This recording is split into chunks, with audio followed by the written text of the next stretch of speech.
lose it like it.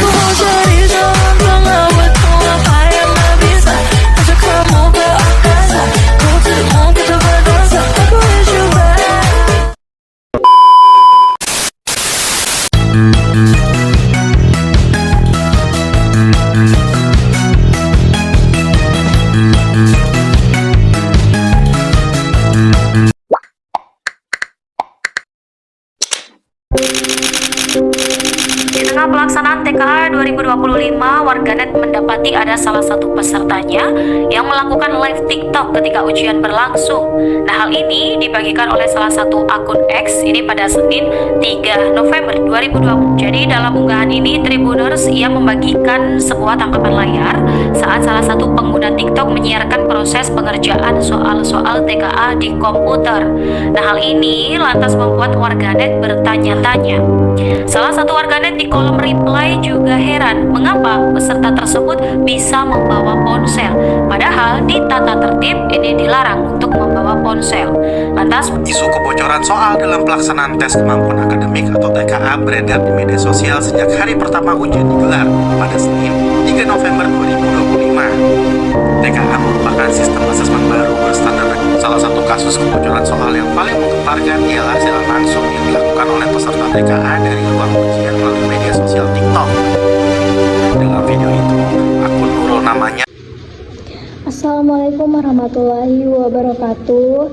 Perkenalkan, nama saya Siti Nur Fatimah Mopi. Saya dari kelas C, mahasiswa jurusan keperawatan semester 1.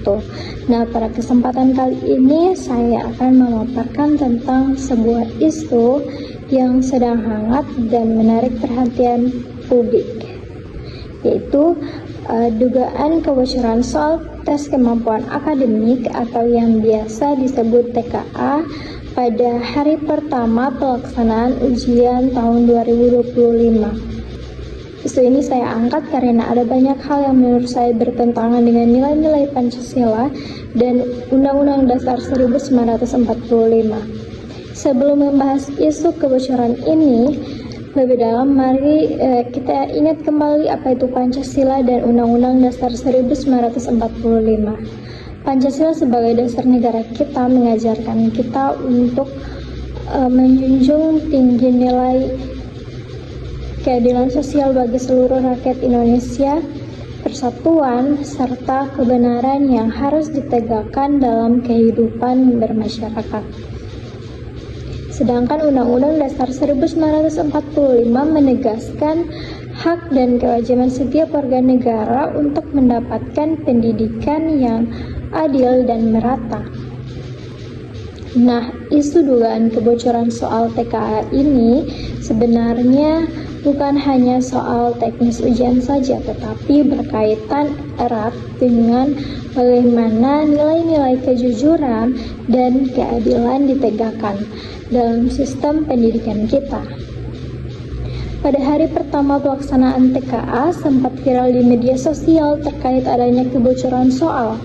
Hal ini tentu saja menimbulkan polemik dan menimbulkan ketidakpercayaan dari berbagai pihak, terutama para siswa, guru, orang tua, bahkan dari masyarakat luas.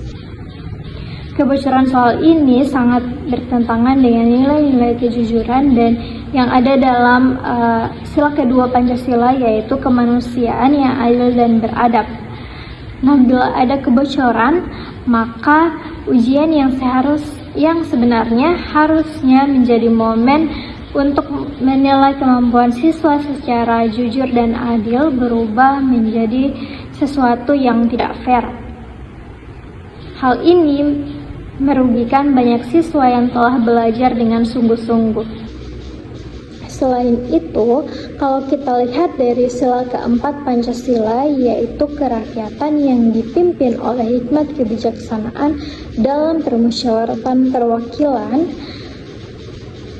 maka seharusnya pelaksanaan ujian dilaksanakan dengan penuh kehati-hatian dan musyawarah agar tidak ada kecurangan yang terjadi. Namun, berita soal kebocoran ini menunjukkan ada pelanggaran serius yang tidak sejalan dengan sikap bijaksana dan penuh tanggung jawab. Di sisi Undang-Undang Dasar 1945 pasal 31 ayat 1 menyatakan bahwa setiap warga negara berhak mendapatkan pendidikan. Pendidikan harus dilakukan secara adil dan merata, tanpa ada diskriminasi atau perlakuan tidak adil, termasuk dalam hal ujian masuk sekolah atau perguruan tinggi yang menjadi pintu utama masa depan generasi muda.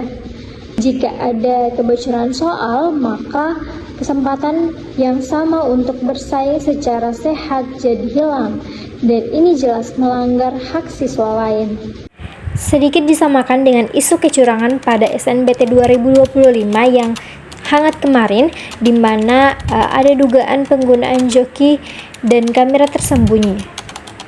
Kejadian tersebut punya akar masalah yang sama, yaitu merusak prinsip dan integritas pendidikan serta melanggar pasal-pasal hukum yang sama.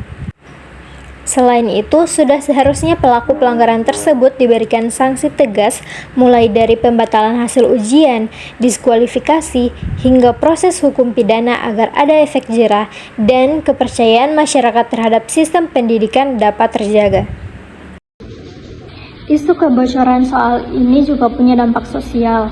Ketika masyarakat sudah tidak percaya dengan keadilan dalam sistem pendidikan, maka akan muncul rasa putus asa dan apatis terhadap pendidikan itu. Padahal pendidikan adalah kunci kemajuan bangsa. Jika kita tidak bisa menjaga integritas dan keadilan dalam sistem pendidikan, bagaimana kita bisa berharap generasi penerus bangsa tumbuh menjadi warga negara yang berkarakter dan berintegritas? Untuk itu, saya berpendapat bahwa pemerintah dan semua pihak yang terlibat dalam penyelenggaraan TKA harus segera mengambil langkah tegas dan transparan untuk mengusut tuntas dugaan ini, memperbaiki sistem keamanan soalnya, serta memastikan bahwa pelaksanaan ujian benar-benar adil dan bebas dari kecurangan. Langkah ini penting untuk menjaga kepercayaan publik dan juga untuk menegakkan nilai-nilai Pancasila dan Undang-Undang Dasar 1945. Sebagai penutup, saya ingin mengingatkan bahwa isu kebocoran soal TKA ini bukan sekedar masalah teknis, tapi lebih dari itu. Ini adalah masalah moral dan sosial yang harus disikapi dengan serius. Kejujuran, keadilan, dan tanggung jawab adalah nilai utama yang harus kita junjung tinggi demi masa depan bangsa yang lebih baik. Demikian paparan saya tentang isu dugaan kebocoran soal TKA dan kaitannya dengan Pancasila dan Undang-Undang Dasar 1945. Atas perhatian teman-teman dan semua pihak, saya ucapkan terima kasih. Bila ada kesalahan mohon dimaafkan. Wabillahi taufiq wal hidayah. Wassalamualaikum warahmatullahi wabarakatuh.